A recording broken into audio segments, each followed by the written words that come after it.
मैत्रिणींनो, हे आपण खूप सुंदर असं चोकर बनवलेलं आहे। तर याच्यावरती आपण कानातले बनवणार आहोत। तर त्याच्यासाठी बघा येथे स्टड घेतलेले आहेत, कानातले स्टड हे स्टड घेतलेले आहेत। तर हे वेज वाले स्टड आहेत आणि त्याच्यानंतर ना हे दोन सुंदर असे फ्लावर बनवलेले आहेत। आणि हे फ्लावर कसे बनवायचे याचा व्हिडिओ आपण हे चोकर बनवताना व्यवस्थित त्याच्यामध्ये दाखवलेला आहे की ते फ्लावर कसं बनवायचं। तर तो व्हिडिओ तुम्ही बघू शकता, त्याच्यामध्ये व्यवस्थित फ्लावर दिलेला आहे।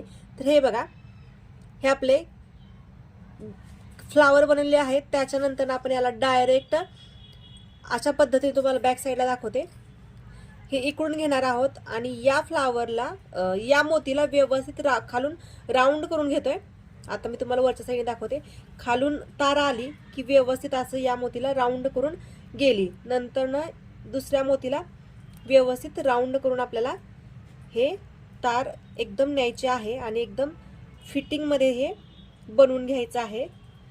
तर हे फ्लावर जे माझ्याकडे होतं तर त्याला तार आधीची अटॅच होती। आता बऱ्याच जणांना काय होतं की तार फ्लावर बनवताना संपते, तर तेव्हा काय करायचं। आता बघा हे कानातलं एकदम फिटिंग झालेलं आहे आणि येथे तसंच झालेलं आहे माझ्याकडे। याला तार अपुरी आहे, तर ती कशी जॉईन करायची दाखवते।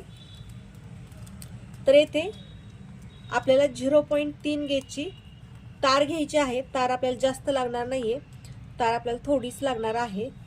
तर ती कट करून घ्यायची। साधारण मी तुम्हाला हे दाखवते किती घेतलेली आहे।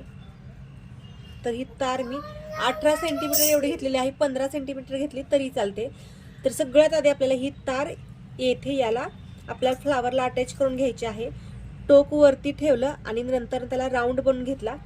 त्याच्यानंतर ना हे अशा पद्धतीने व्यवस्थित येथे ठेवते आणि हे जसं आपण ते दुसरं कानातलं व्यवस्थित पॅक केलं होतं तर त्याच पद्धतीने हे देखील आपण पॅक करून घेतोय।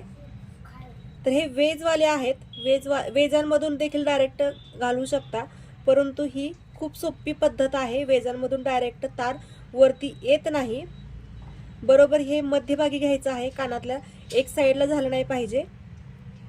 हे बघा हे अशा पद्धतीने हालत आहे, त्याच्यामुळे एकदम याला व्यवस्थित मध्यभागी पकडायचं आणि त्याच्यानंतर ना ही तार ओढून घ्यायची आहे। तर बरोबर हे मध्यभागी आपलं जॉईंट झालेलं आहे।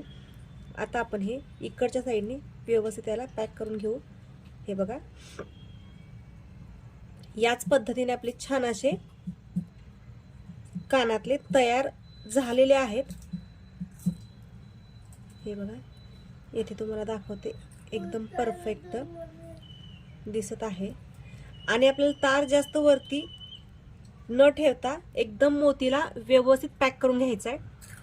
तर हे बघा आता ह्या दोन्ही तारा आपल्याला एकदम आतमधून कट करून घ्यायचे आहेत आणि तार कट करताना नेहमी त्याचं तोंड जे आहे, टोक जे आहे, तर ते वरतीच आलं पाहिजे। या पद्धतीने आपल्याला कधीही ती ज्वेलरी तशा पद्धतीने कट करायची आहे। तर हे बघा आता हे एकदम व्यवस्थित झालेलं आहे। तर बघू शकताय अतिशय सुंदर आपले इयरिंग्स फक्त काही वेळामध्ये तयार झालेले आहेत। फक्त 3 मिनिटांमध्ये हे बनवून झालेलं आहे। हे फ्लावर जे बनवायचं आहे तर त्याला थोडासा वेळ लागतो, 5 ते 7 मिनिटं लागतात हे फ्लावर बनवायला। तर येथे खूप बघू शकताय अतिशय सुंदर हे दिसत आहे आपले चोकर आणि कानातले। तर हे तुम्हाला हवं असेल तर तुम्ही ऑर्डर देखील करू शकता 96 23 92 28 36 या नंबरवरती, किंवा तुम्ही स्वतः बनवू शकता। याचं मटेरियल हवं असेल तर ते देखील भेटून जाईल।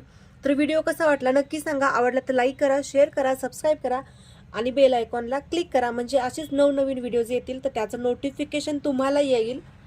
धन्यवाद, भेटूया पुन्हा एकदा अशाच नवीन ज्वेलरी सोबत। धन्यवाद।